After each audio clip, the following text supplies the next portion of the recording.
birraa qophii addaa torban dabre obbo Abdallaa Qaasim qabannee filmaata biyyoolessaa laalchisee odeeffannoo cimaa isaa waliin goonee turre. Arraas sanuma itti fufuudhaan filmaata biyyoolessaa deemaa wayyaaneen gaggeeffamaa jiru laalchisee ibsa bal'aa arraas akka nu fannuuf isa afeerrees dhiyaannee jirra. Nu waliin tursiin keessan haa ta'u. Obbo Abdallaa, gaheen barattiilee mormitoota irraa eegamu maali jettee yaadda?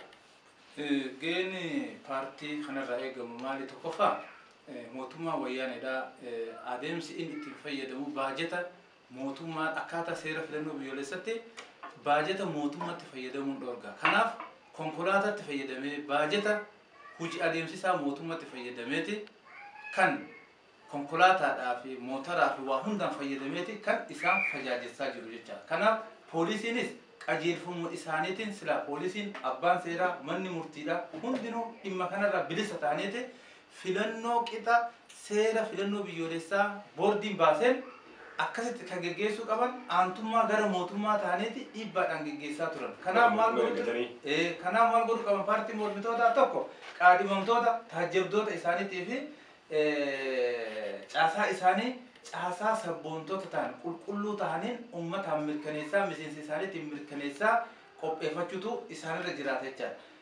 Saniin booda egaa qopheeffatan booda guyyaa filannoo sanitti taajjabdoonni isaanii qaboo yaa'ii qabatanii tokko korojoon akka hin banamin xalayaan dhuftees akka hin dhooyin paadiin osoo hin dhooyin qixa sirriitiin dhufuu isaa hordofutu isaanirra jiraata jechaadha. San eega hordofan booda qaboo yaa'iitiin yoommoo kan korojoon sun rakkoo qabaatee xalayaan dhoote taate mallatteessuun isaanirra jiraatu.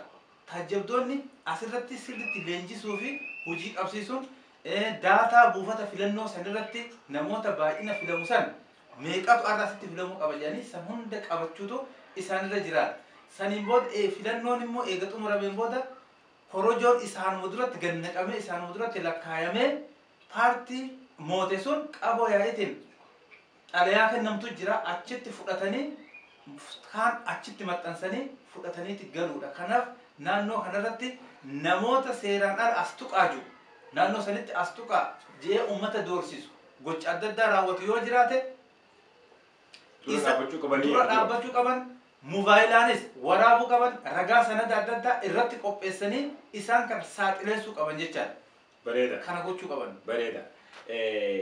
Gaheen uummata biyyoolessaa keessaafuu uummata Oromoodhaa maal ta'uu qaba jetta?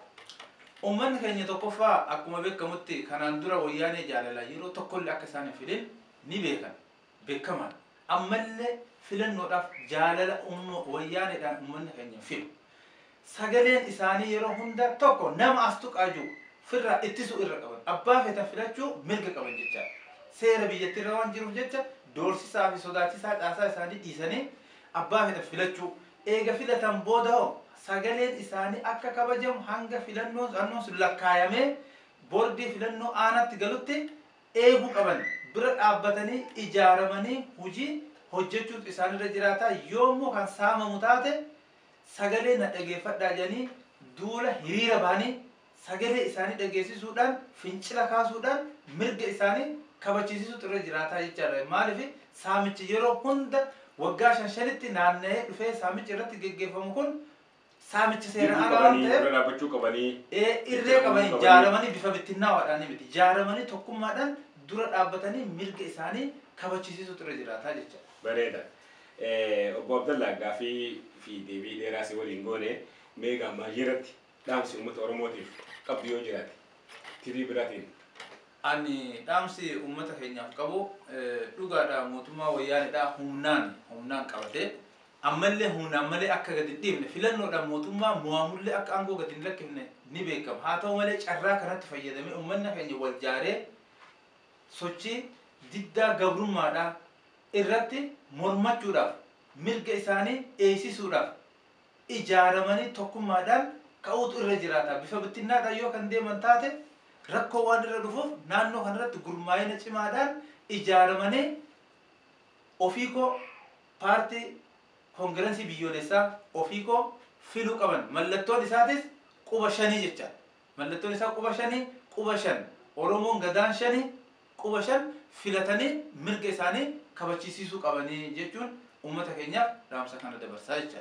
Bareeda obbo Abdallaa Qaasim gaaffii fi deebii dheeraan waliin gootaniif hedduu isin galatoomfachaadha. Qophii addaa irratti nu waliin argamuu keetiif galatoom isin jechaadha.